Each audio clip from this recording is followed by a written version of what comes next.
Welcome friends, स्वागत है आपका अपने चैनल इंडियन कानून इन हिंदी में। तो आज की वीडियो में हम हस्बैंड के फ़ायदे का मेंटेनेंस के जजमेंट के बारे में बात करेंगे। तो आइए जानते हैं क्या है ये पूरा मामला। इस मामले में 2001 में दोनों पक्षकारों की शादी हुई। शादी के बाद दोनों के बीच में डिस्प्यूट हो गया और पत्नी ने डीवी एक्ट के अंतर्गत मेंटेनेंस के लिए केस डाल दिया। कोर्ट ने 1000 रुपये पर मंथ के हिसाब से मेंटेनेंस भी ग्रांट कर दिया। इसके बाद पत्नी ने 127 CrPC की पिटीशन फाइल की और उसमें ये बताया कि अब परिस्थितियां चेंज हो गई हैं, उसका मेंटेनेंस बहुत कम है और उसे बढ़ाया जाए। कोर्ट ने पत्नी की पिटीशन को एक्सेप्ट कर लिया और पत्नी का मेंटेनेंस 1000 रुपये से बढ़ाकर 5000 रुपये कर दिया from the date of order. अब हस्बैंड ने इसकी एक क्रिमिनल रिवीजन पिटीशन फाइल की अंडर सेक्शन 397 ऑफ CrPC, लेकिन हस्बैंड की ये पिटीशन को खारिज कर दिया गया। अब हस्बैंड पहुंचा हाई कोर्ट में।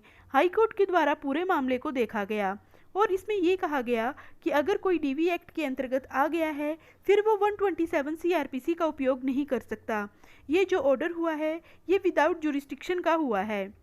127 CrPC ये कहती है कि किसी को अगर 125 CrPC में मेंटेनेंस ग्रांट हुआ है और अभी परिस्थितियां चेंज हो गई हैं तो 127 CrPC में जाकर अमेंडमेंट के लिए एक पिटीशन व्यक्ति दे सकता है। लेकिन इस केस में डीवी एक्ट में मेंटेनेंस ग्रांट हुआ था, ना कि 125 CrPC में। इसमें कोर्ट ने माना कि 125 CrPC के अंतर्गत मेंटेनेंस ग्रांट हुआ ही नहीं है, तब आप 127 CrPC का भी यूज़ नहीं कर सकते और हस्बैंड की पिटीशन को हाई कोर्ट के द्वारा अलाउ कर दिया गया और ट्रायल कोर्ट और सेशन कोर्ट के ऑर्डर को क्वैश कर दिया गया। इस जजमेंट का लिंक आपको वीडियो के डिस्क्रिप्शन बॉक्स में दिया गया है, वहां पर जाकर आप इसे डाउनलोड करके पढ़ भी सकते हैं। तो आई होप दोस्तों इस वीडियो में दी गई जानकारी आपको पसंद आई होगी।